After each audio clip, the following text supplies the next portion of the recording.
Vamos iniciando de novo aqui, gente. Fernanda tá aí? A Fernanda Schneider estava falando, né? Sim, aham. Tá. Fernanda, o que que acontece assim, ó? Tem muitos cânceres que eles ficam entre as células e tecidos. O tecido conjuntivo, ele é um tecido de muita elasticidade e ele gosta de esconder algumas patologias. E as patologias, elas ficam, tem situações, não vou dizer que é o caso dela, mas que pode até ser o tamanho da ponta de um alfinete. E aí, se um médico fizer, por exemplo, uma toma, uma ressonância e fazer um corte tomográfico, às vezes aquele local que estava a patologia, estava o câncer, ele não cortou corte tomográfico naquele local, pode um médico se passar na hora de um laudo. Quando a gente começa a assistir exames que os radiologistas vão fazendo os cortes, as reconstruções, aí sim a gente consegue entender. Porque realmente, se o médico, naquele local onde tem exatamente o câncer, e não foi realizado uma reconstrução de imagem com corte tomográfico naquele local, é como aqui na minha mão tem, vamos dizer, um cisto, e o médico faz um corte tomográfico, 2, 3, mas exatamente no local onde tem, ele não cortou. Ele pode ter feito vários cortes, mas naquela região ali teria que fazer mais um corte para ver a situação interna. Realmente não vai aparecer. E aí, vocês com certeza devem ter aprendido em tomografia que nós trabalhamos com 3 resoluções. Vamos ver se vocês vão lembrar. Tomografia, a gente trabalha com a resolução temporal, que é a aquisição de imagens, controlar em quantos segundos eu vou fazer uma imagem, a resolução espacial e a resolução de contraste. E essas 2 resoluções de contraste espacial, espero que vocês estejam lembrando, a gente consegue clicar lá na tela do computador, né? O RC, resolução contraste, o RE, resolução espacial, e solicitar que naquela região de corte que o médico está mexendo, se tiver estruturas pequenas ou alguma suspeita de dor, como é o caso dessa pessoa conhecida, o que se faz? Se clica, se pede, vamos dizer, na tela do computador, ali nos filtros de imagem, a gente consegue verificar exatamente o grau de estruturas bem pequenininhas, né, que somem no exame, e também as bordas de um órgão. E provavelmente isso não deve ter sido realizado, porque as ferramentas estão lá para trabalhar. O radiologista pode ser o melhor radiologista, mas se na hora ele não usar as ferramentas de resolução espacial e de contraste na tomografia, ou lá mesmo na ressonância magnética, ele vai pecar. Vai ter câncer que não vai aparecer quando é muito pequenininho. Isso pode ter acontecido. E ele vai pela corrente linfática e vai tomando conta. Ele vai assumindo a função dele de destruir tudo. Vai para intestino, vai para útero, vai para trompas, vai para ovários, vai para bacia. Toma conta. Ô, prof, e o caso dela se agravou também porque ela morava numa cidade pequena, não tão pequena, mas os médicos não solicitavam exames, nem tomo, nem ressonância. E aí, quando ela parou, tanto com a opção 1 ou a 2 ali, foi aonde eles solicitaram. Quando eles viram aquilo ali, tanto é que na mesma noite eles conseguiram uma ambulância e mandaram diretamente para Porto Alegre, porque já viram que o caso não tinha muita coisa. E aí depois era fase terminal, né? Claro, e ela voltou depois, eles liberaram para ela fazer o tratamento na cidade, e aí depois eles descobriram que o pessoal que tratava lá, fazia químio, rádio, essas sessões, ela alterava as medicações para sair mais barato para ela. Foi aí que o tratamento dela não deu certo mesmo, e várias outras pessoas, e aí piorou e ela voltou para Porto Alegre. Foi N erros assim, né? que não solicitava o exame correto, tudo. Quando foi solicitado mesmo o exame correto, como a tomo, que é onde eles viram, e a ressonância, aí Sim. já era tarde, né? Não tinha mais o que fazer. Infelizmente, a gente encontra muitas situações por aí. O próprio Covid, que a gente estava falando antes, né? Não sei se vocês chegarem a visualizar algum raio-x de Covid. Até vou pedir para a professora Jaqueline separar isso para vocês, na patologia também, quando for o sistema respiratório. Como que é o raio-x Covid, A que prof. tem Beth vários. nos mostrou alguma coisa. Prof. Tu também mostrou. É. Eu lembro. Tu mostrou um raio-x de... E a prof. Beth também nos tórax. mostrou na aula.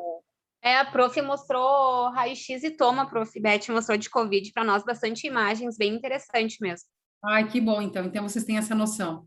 Porque a tomografia, a ressonância, pode um paciente fazer e ninguém enxergar. Pode acontecer. Se não usar essas resoluções, porque acontece muitas situações. O COVID, ele pode se instalar numa região só do pulmão, né? Do respiratório ali. E no outro pulmão, ele pode afetar toda a região dos brônquios, bronquíolos e alvéolos. E aí, simplesmente faz um exame de sangue, não aparece nada, nada modifica, dá um negativo, e daqui a pouco o paciente já está quase 10 dias ali gemendo de dor, faltando ar, perdendo suas forças, talvez até desidratando, a medicação não faz efeito, coloca tudo para fora, acaba vomitando, expelindo, e aí depois, quando vai fazer uma tomografia melhor, ou com outro médico que vai laudar, consegue diagnosticar, e aí também, muitas vezes já está numa fase terminal, não tem mais muito o que fazer. Eu estou lendo aqui um recado de colega. A minha tia faleceu de câncer no pâncreas sem tempo de poder fazer algo, e por muito tempo foi tratada como pancreatite. Infelizmente, gente, isso aí é como eu disse outro dia para vocês, não sei até se foi ontem, mas eu falei esses dias, me lembro, da situação que às vezes vocês vão atender um paciente, vocês vão ver um péssimo atendimento, ou vão ver uma situação patológica, ou várias instaladas num ser humano só, vocês vão atender, vão para o banheiro chorar, secar as lágrimas e erguer a cabeça e trabalhar do mesmo jeito até o final das 4 horas de plantão. Tem coisas que eu lembro até hoje, eternamente, tem coisas que eu não vou esquecer nunca. Então, eu cheguei a visualizar e fazer com outra pessoa da radiologia, ali na medicina nuclear do Hospital Regina, acho que lá em informática aplicada eu não falei para vocês, aqui nessas aulas também não. Uma morte cerebral de uma menina de 11 anos, e os pais só tinham ela, e estava tudo funcionando no organismo, no centro de unidade intensiva, né? E aí só foi solicitado de emergência que descesse até o subsolo do Centro Clínico do Hospital Regina, e quando fomos fazer o exame, imagina uma criança se mexendo e tudo, e o cérebro parando. Horrível, é horrível, são coisas que a gente leva por muito tempo. É que nem dizer assim, eu consigo trabalhar num DML. Ok, tem gente que não vai conseguir nunca, mas tem gente que vai deixar de almoçar ou jantar durante 3 semanas trabalhando no DML e, de repente, aquilo segue normal. Então, claro que a gente não tem um sangue frio, mas que vocês vão ver muitas coisas em qualquer setor da radiologia, vocês vão ver, vão se deparar com muitas coisas. A falha técnica e humana de um médico radiologista, pelo certo, ela não pode acontecer. É preferível fazer várias reconstruções de corte, os cortes tomográficos numa matriz, nem que faça 2, 3 horas de cortes, mas tem como localizar, só que tem que ser um bom investigador.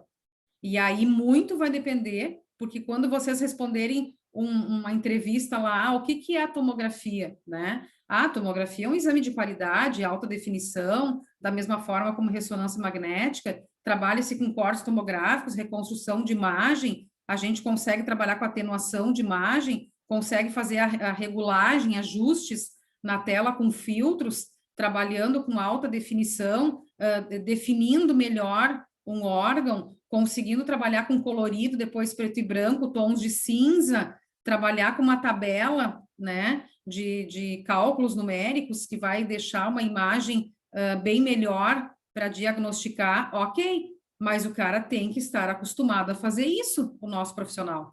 E aí vai depender muito daquele profissional que está ali diagnosticando. Então, claro que a gente vai encontrar erros médicos, né? Muitas vezes.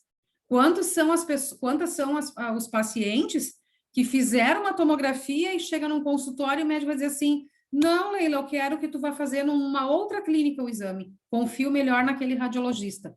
Pede pelo radiologista fulano de tal. Ah, então escreve aqui para mim, doutor, faz a prescrição e exige que seja desse médico. Ok, não tem problema, vou solicitar.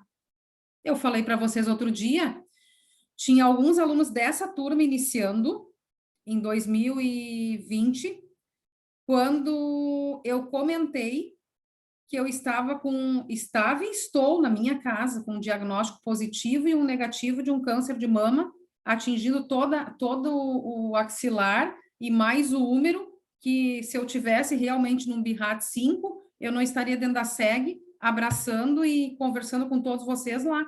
Talvez alguns aqui se lembrem. Então, existem profissionais que erram, e está ali o equipamento, está ali o potencial, a capacidade que as telas de imagem proporcionam, o sistema proporciona para a investigação. Mas acontece, né? Então, infelizmente, muitos de nós aqui vão acabar encontrando coisas, deixa eu botar o material aqui na tela, vão acabar encontrando atendimentos e situações, coisas que a gente não gostaria, né?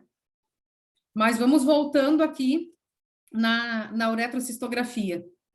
Então, assim, pessoal, pode acontecer, como eu vinha falando, quando a Fernanda falou, então, dessa paciente, né, de uma pessoa cair nas mãos de vocês aí, numa mesa de exame, está lá fazendo o meio de contraste, e, de repente, o contraste se espalha totalmente numa região, e vocês vão pensar, ué, mas não está descendo, não foi para útero, não foi para ovário, simplesmente está indo para bexiga, para rim, e eu estou fazendo uma uretrocistografia com um contrastado, que é para essa região, o que está acontecendo? Normalmente, já define que está espalhado um câncer. Já está tomando conta de toda a região vizinha. E claro que vocês não têm como hoje chegar num setor e lá fazer a primeira uretrocistografia miccional feminina de uma paciente e descobrir o que está acontecendo. Então, todos os exames, inclusive profissional, 10, 15, 20 anos experiente, ele chama o radiologista. Nunca esqueçam isso. Nunca temam de chamar um médico radiologista, porque isso é salvar vidas. Vocês estão atendendo e dentro da ética profissional, junto à proteção radiológica da portaria 453, respeitando a ética profissional e conduta de todo profissional das técnicas radiológicas, vocês vão atuar com mais 2 pessoas importantes na área, o supervisor de vocês e o radiologista, a ponto de que, talvez naquele momento, esse paciente que vai ter o contrastado já tomando conta e se espalhando, mostrando praticamente já a definição de uma massa cancerígena corroendo todas as áreas, e normalmente um paciente assim já tem um sangramento, já tem mais púritos que podem sair tanto pelo umbigo como pela vagina. Pode acontecer um cheiro muito ruim na sala também, e aí normalmente esse tipo de paciente vai ir diretamente para um outro exame na mesma instituição hospitalar, no mesmo centro de imagens, que o radiologista já encaminha de imediato e vai conduzindo a equipe que vai ter que atender e chamando algum médico plantonista, ou às vezes o médico lá no consultório é comunicado que a paciente precisa imediatamente passar por algum outro tipo de exame de investigação. Então, muitas vezes vai acontecer. Existe um preparo desse tipo de paciente, né? Sempre alguém na recepção, paciente mesma, ou então familiar, vai realizar ali o preenchimento da ficha, verificando se a pessoa tem algum processo alérgico ou não, ou se já teve em algum momento. Vai ser usado um laxativo a critério da instituição de saúde que faz o agendamento, para que esse laxativo seja usado na véspera do exame. Normalmente, a gente diz que se for um pré-operatório, um pré-procedimento, a gente diz que é o NPO, né? que a gente deixa o paciente 3 horas antes do exame já, sem nada, sem um alimento, sem líquido, que seria um jejum, além desse laxativo. E aí vai ser também cuidadosamente verificado com essa paciente se ela está em torno de 15 a 20 dias pós uma menstruação fazendo esse exame. Porque se houver sangue, alguma gotícula de sangue no exame, já será uma suspeita. Ou seja, um contrastado descendo e manchas de sangue. Esse exemplo eu dei quando nós falamos em intestino, quando a gente falou no enema opaco, a gente até falou sobre isso, tem que sempre cuidar com algumas suspeitas. Aqui, gente, pode envolver, às vezes na investigação, alguma situação em que é preciso limpar o reto e sigmoide. Sigmoide, talvez vocês vão lembrar que na aula da quarta ou quinta, a gente teve aquela noite de aula, né? Acho que foi na quinta de noite que eu falei. O sigmoide é exatamente na curva do intestino, então ali também sempre é preciso, antes de fazer o exame, né, 1 hora antes do enema de limpeza, usar 500 ml de soro fisiológico, aonde vai ser utilizado para uma limpeza tanto do reto como sigmoide, para verificar se não tem nenhuma aresta. Claro que pode ter uma bactéria escondida, não há dúvida, mas sempre todo cuidado é pouco. Basta dizer que toda mulher sabe que a mulher geralmente contrai doenças patológicas do gênito urinário, né? Urinário mais genitais, devido não saber se limpar direito. É normal uma criança, uma menina ou uma adolescente não saber se limpar direito ou por algum descuido, ter uma infecção urinária, ter uma bactéria contraída que possa contaminar o gênito urinário e prejudicar essa paciente. Uma bactéria, gente, ela pode se instalar por muitos meses dentro de um organismo e, de repente, até formar uma massa tumoral. Em patologia radiológica, vocês vão aprender ali sobre o câncer. Então, assim, acontece muito de pacientes que não têm dor, não têm sintoma durante muitos meses e a bactéria ficou agindo no organismo, até que, de repente, a situação se torna agravante e questão de uma consulta já descobre tudo. Então, é preciso controlar muito. Nós temos a situação do canal da uretra, que é o canal que conecta a bexiga e o meio externo, que é para miccionar.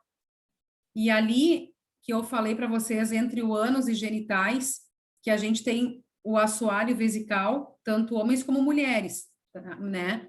Movido por músculo, por contração, existe na mulher a proteção da região interna da vagina. Mas mesmo que entre uma bactéria, vocês estão lá fazendo um contrastado e de repente aparece a maldita patologia que a bactéria acabou prejudicando o canal ureter, a própria uretra, o próprio útero, os próprios ovários. E aí seriam mirabolantes situações clínicas que vocês vão descobrindo ao longo da caminhada de vocês nos centros de imagem. Existe aqui o preparo da sala, não é muito diferente de outros exames.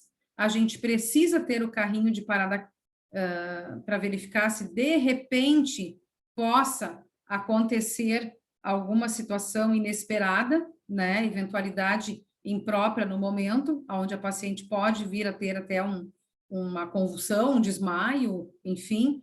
Nós podemos atender uma pessoa jovem ou com mais idade para fazer um exame de uretrocistografia miccional feminina, mas que a gente não sabe o histórico. Porque nessa situação desse exame, a gente também vai fazer anamnese, a gente também vai perguntar algumas coisas. E uma das primeiras perguntas que se faz lá em mamografia, ou se faz também num contrastado de uretrocistografia feminina miccional ou não, nós vamos perguntar a primeira menarca, a primeira menstruação. E a última menarca, quando que menstruou? Quais os últimos dias? Ou se tem menstruado, né? Porque qualquer situação de sangue, realmente, não se sabe se aquele sangue é da urina ou uterina. E também nós vamos ter que cuidar com a quantidade e tipo de meio de contraste que vai estar pronto para ser aplicado. Então, assim, daqui a pouquinho a gente já vai falar como que vai ser aplicado, né? Como que é realizado a técnica, e realmente temos que ter alguns cuidados. Temos que ter a técnica de enfermagem junto conosco, se acontecer algum mal-estar. Alguns centros de imagens deixam avisado o médico plantonista de UTI para ser chamado em alguma emergência. Se for uma paciente que vem fazer um contrastado desses aqui, tem diabetes, tem problema de hipertensão, tem problemas de não menstruar já há alguns meses, metabolismo está lá embaixo no dedão do pé, a paciente pode desmaiar na mesa de exame. Então, nós precisamos ter esses cuidados. Ali, como diz, observações de caráter geral. Existe situação em que o contraste é, sim, iodado, não iônico, 40 ml em média, quando o obstetra, o ginecologista, pede que a gente não use o iodado, né, o iônico. Existe a sondagem ureteral, a sonda vai chegar no ponto quando refluir o líquido urinário, mas tem paciente em processo, vocês já vão ver a imagem aqui, tem paciente com processo de câncer ou uma fase inicial inflamatória, que é a mesma coisa dizer assim, toca numa ferida que está ali quietinha, para ver o que dá. Eu, Leila, sempre vou falar numa sala de aula. Eu sou contra a biópsia. Se um dia eu tiver um câncer, eu não quero que toque em mim e faça biópsia, porque mexeu na ferida, ela desanda. Mas isso é uma opinião minha, de coisas que eu já vi em bloco cirúrgico e já vi na radiologia. Mas isso é uma opinião, não quer dizer que alguém vai me perguntar aqui e eu vou dizer, não, não faz. Isso é opinião para mim, para minha pessoa. Então, assim, se a gente vai mexer numa pessoa que já está com um problema, até que chega a sondagem uretral, na localização de interesse, mexeu ali, pode vir sangue, pode vir púritos, pode realmente se complicar bastante. E existe muitos casos em que vai ser necessário injetar 20 ml de soro fisiológico a mais, né, após a retirada de toda a urina. Então, vai ter momentos em que esse exame aqui, o supervisor vai acompanhar vocês, ou o próprio radiologista, e ele vai dizendo para o paciente, ou vai dizendo para vocês, ó, eu quero que a paciente vá miccionando, claro que nós vamos ter lá as cubas metálicas, né, as bandejinhas de campo estéril, e esterilizadas, para que a paciente vá urinando aos pouquinhos. Tá, e se a paciente urinou tudo? Nós não vamos finalizar o exame. Nós temos que continuar o exame, mesmo que ela tenha urinado tudo. Vamos ver até onde vai o contraste. E lá no laudo, o médico vai explicar.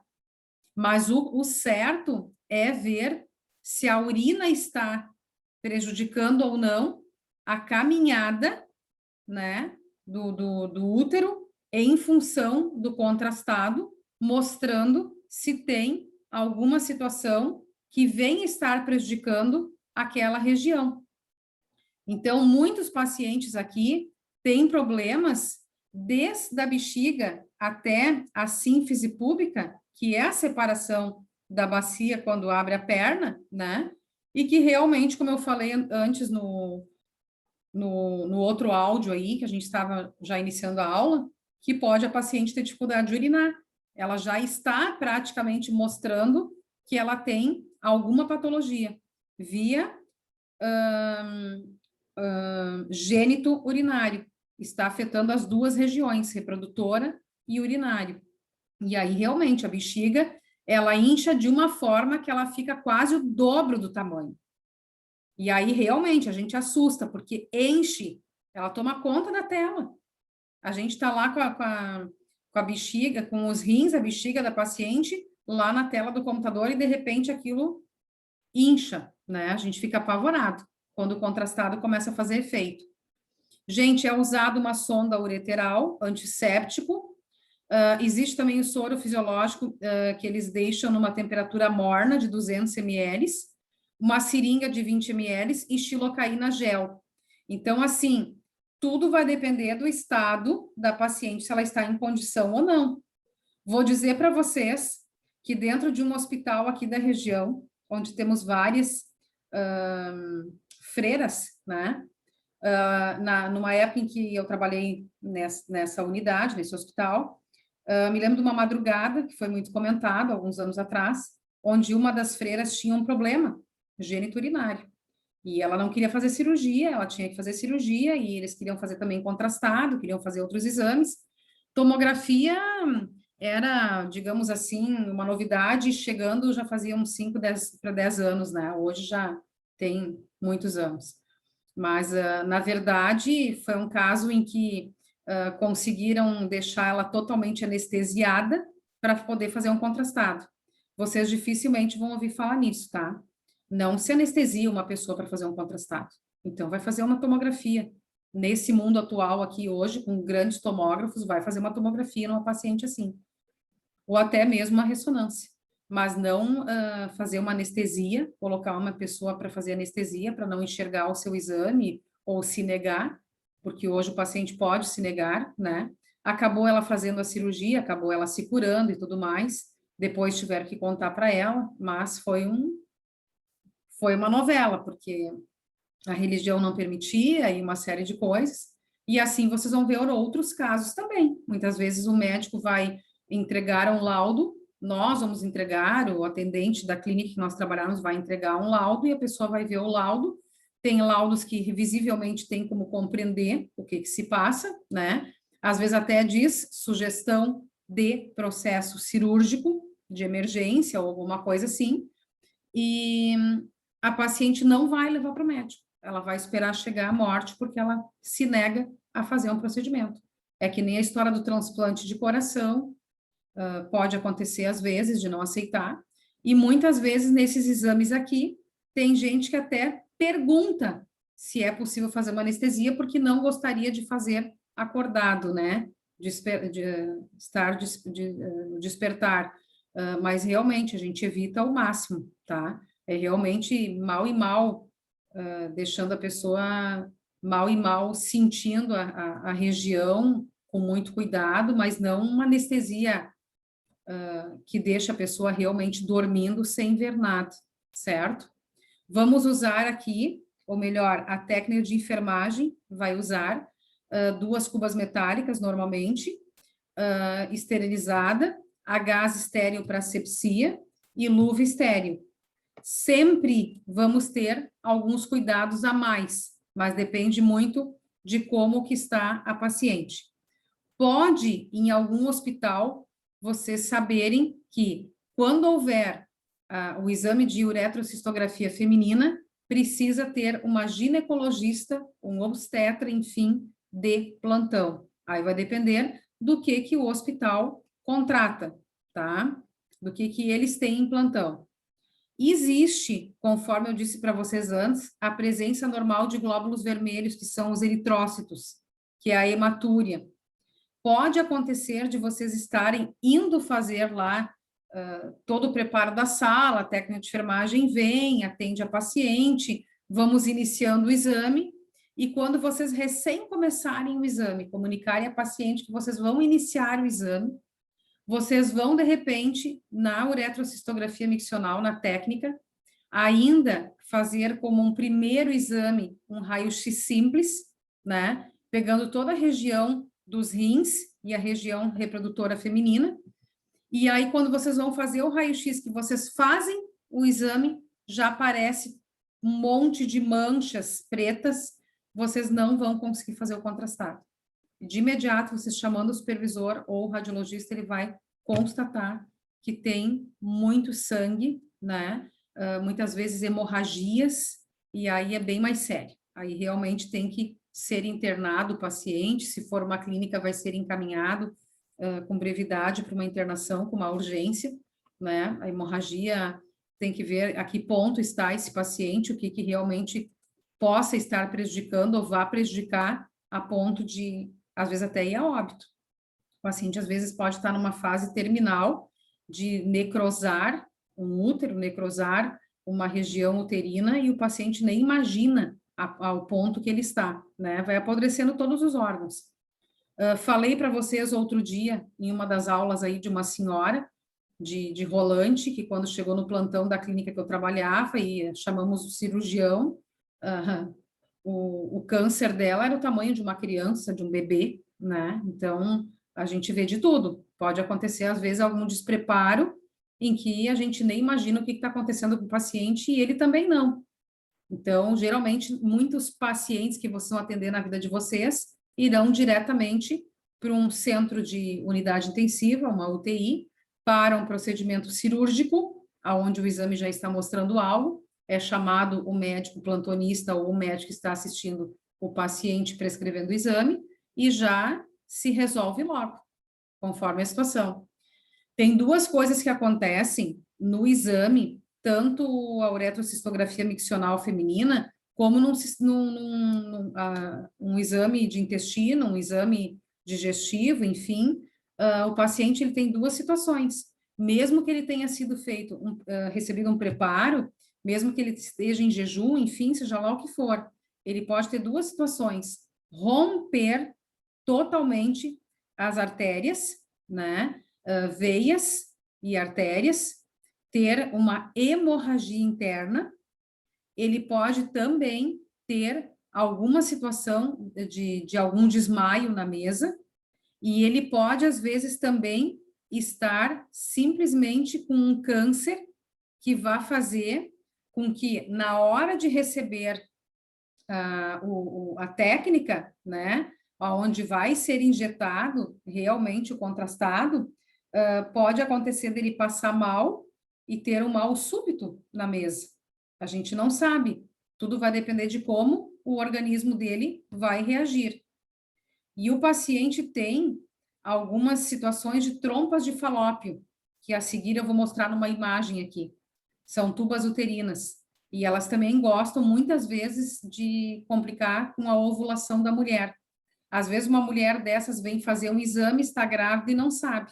Que foi o que eu falei quarta-feira aí na sala de aula, que o pessoal começou a rir ainda, que eu disse que nós estávamos lá no Cristo Redentor em Porto Alegre para fazer um contrastado e apareceu o bebê na tela, né?